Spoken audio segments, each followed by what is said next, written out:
Assalamualaikum warahmatullahi wabarakatuh. What's up guys, kembali lagi bersama saya Bang J dengan sebuah video yang akan membantu kalian membangun channel YouTube yang sukses, insya Allah. Jika ini pertama kali kalian di sini, langsung aja klik subscribe dan nyalakan lonceng, dan pastikan sudah ada tanda kutipnya agar tidak ketinggalan upload terbaru dari saya. Oke guys, kita langsung ke topik aja ya. Selama ini mungkin kalian sudah mendengar orang-orang di YouTube itu mengatakan teks, dan teks. Dan betapa pentingnya men-tag videomu untuk meranking di bagian pencarian atau di bagian search. Dan mendapatkan views lah pada akhirnya ya. Akan tetapi di tahun 2021, YouTube ini merubah secara total sistem untuk meranking di pencarian. Karena dulu itu orang-orang mencoba ngakalin atau ibaratnya mencurangin lah sistem tagging ini. Di mana hal ini jelas tidak disukai oleh si YouTube ini ya. Jadi sekarang men-tag video hanya akan berpengaruh sekitar ya kurang lebih 2% lah di dalam meranking videomu di bagian pencarian. Dan ada cara lain yang menurut saya jauh lebih penting. Jadi inilah yang akan saya jelaskan kepada kalian di video ini, agar kalian bisa lebih memahami cara kerja algoritma YouTube ini dan membantu kalian meranking di bagian pencarian dan pada akhirnya mendapatkan views. Jika kalian belum tahu apa itu SEO, SEO ialah Search Engine Optimization, yaitu mengatur videomu sedemikian rupa supaya memiliki kesempatan yang besar untuk muncul di bagian atau di kolom pencarian YouTube. Jadi ketika seseorang sedang mencari video dan kamu memiliki sebuah video yang berhubungan dengan topik tersebut, maka videomu memiliki kesempatan untuk ngerank di bagian pencarian itu. Untuk kembali lagi mendapatkan views dari orang yang sedang mencari topik tersebut. Jadi bagaimana cara kalian ngerank videomu di bagian pencarian atau search di YouTube engine itu di tahun 2021? Ada dua hal. Yang pertama, mengoptimasi videomu dengan benar. Yang kedua, melalui performa video yang baik atau yang tinggi. Jadi sebenarnya jumlah subscribermu dan jumlah views yang kalian dapat di video kalian tidak ada andil dalam betapa tinggi atau rendahnya kalian ngerank di bagian pencarian. Kaget kan? Tapi ini kenyataannya. Itulah kenapa ketika kalian mencari sesuatu di YouTube, kalian mendapati beberapa video yang memiliki views kurang dari 1000 misalnya, namun dia bisa ngerank jauh di atas sebuah video yang memiliki 1 juta views. Ini karena ada dua hal penting lainnya yang sangat perlu kalian perhatikan atau ketahui untuk membantu kalian ngerank di pencarian tersebut, yaitu pertama adalah CTR yang kita bahas di video sebelumnya, dan satu lagi adalah retensi penonton. Karena SEO algoritma si YouTube ini ialah sebuah sistem filing yang merank setiap video di YouTube ini.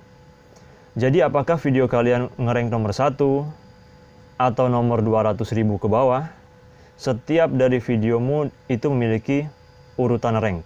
Permasalahannya ialah apakah videomu bisa muncul ke permukaan atau tidak. Dan di urutan berapapun videomu itu, di rank ya, itu ditentukan dari seberapa cocoknya metadata dari videomu dengan keywords yang baru saja dimasukkan oleh si calon viewer itu di kotak pencarian. Dan juga apakah video kalian memang memancing viewer untuk mengklik dan tetap menonton video kalian. Jadi yang perlu diperhatikan di sini ialah keywords, metadata, dan mengoptimasi videomu untuk ngerank di bagian pencarian. Di mana dulu ngetag ialah faktor terpenting untuk mengoptimasi videomu, sekarang justru ialah judul, kotak deskripsi, dan mungkin sekitar ya kurang lebih 2% untuk video teks. Jadi misalnya, kalian mengupload sebuah video tentang memancing, maka judul, kolom deskripsi, dan tagmu harus memberitahu si algoritma YouTube bahwa video ini ialah tentang memancing.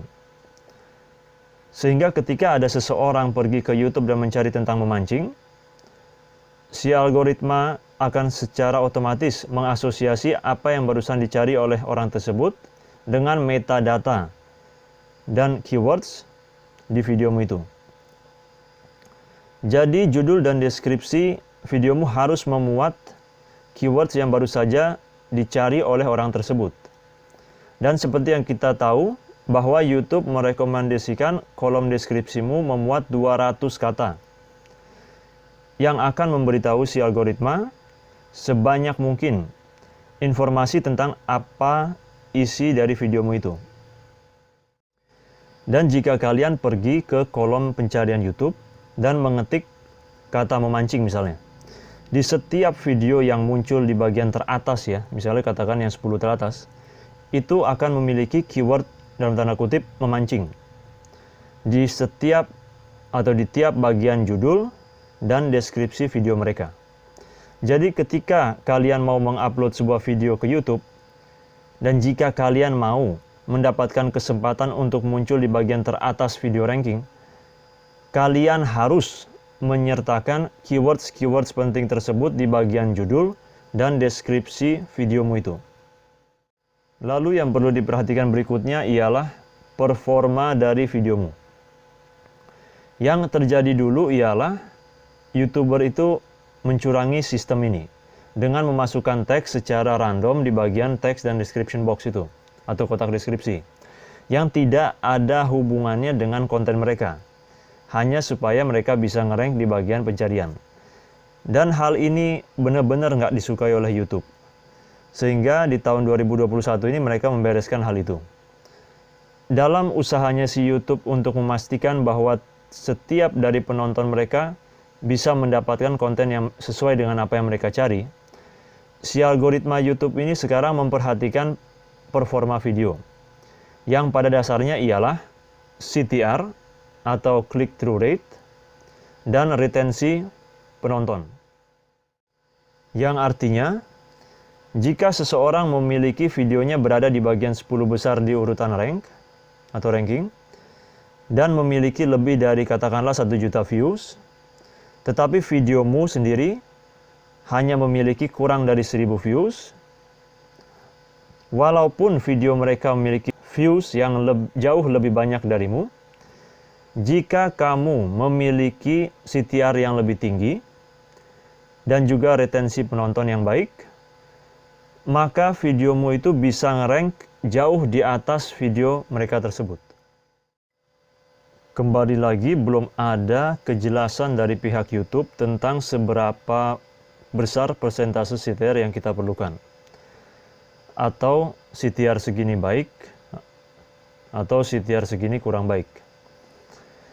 Tapi dari pengalaman saya, tidak ada video saya menghasilkan performa yang baik, kecuali ketika memiliki CTR yang di atas 5% dan retensi penonton di atas 40%. Saya ulangi lagi ya, bagi kalian yang belum memahami apa itu retensi penonton, jadi yang dicontohkan di sini ialah semisal kalian punya video dengan durasi kurang lebih 10 menit. Maka usahakan penonton itu tetap menonton hingga 4 menit dari awal videomu itu, atau kalau bisa lebih, untuk mendapatkan retensi penonton 40% ke atas. Jadi kalau untuk video saya pribadi ya, saya targetkan CTR itu yang di atas 10% dan retensi penonton di atas 50%. Dan semua ini mengarahkan kita pada betapa pentingnya melakukan riset keywords. Seperti yang telah saya sampaikan sebelumnya di video ini, bahwa jumlah subscriber dan jumlah viewsmu tidak mempengaruhi, saya ulangi sekali lagi ya, tidak mempengaruhi rankingmu di bagian pencarian. Dengan memahami konsep ini, maka semakin banyak video yang telah beredar untuk kata-kata yang mau kamu pakai untuk ngerank, maka semakin besar kompetisi dan semakin banyak video yang harus disaingi Jadi semisal kalian mau nge-rank video dengan kata-kata memancing ikan laut misalnya. Dan ternyata ada sekitar 3 juta video yang muncul di pencarian. Wah, banyak banget ya kan? Maka akan jauh lebih sulit bagi kamu untuk nge-rank nomor 1. Sedangkan jika hanya ada 100.000 video di pencarian itu, maka akan lebih mudah untuk nge-rank lebih tinggi di bagian pencarian itu. Karena kompetisi atau persaingannya itu lebih sedikit.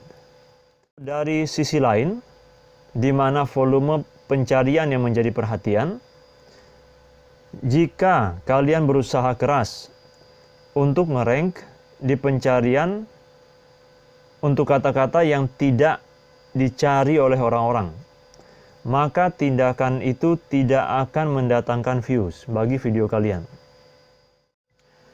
Maka dari itu saya rekomendasikan bagi setiap orang yang menonton video saya ini untuk menggunakan alat riset keywords seperti contohnya TubeBuddy yang akan saya sediakan linknya di bawah sini di bagian kotak deskripsi ya.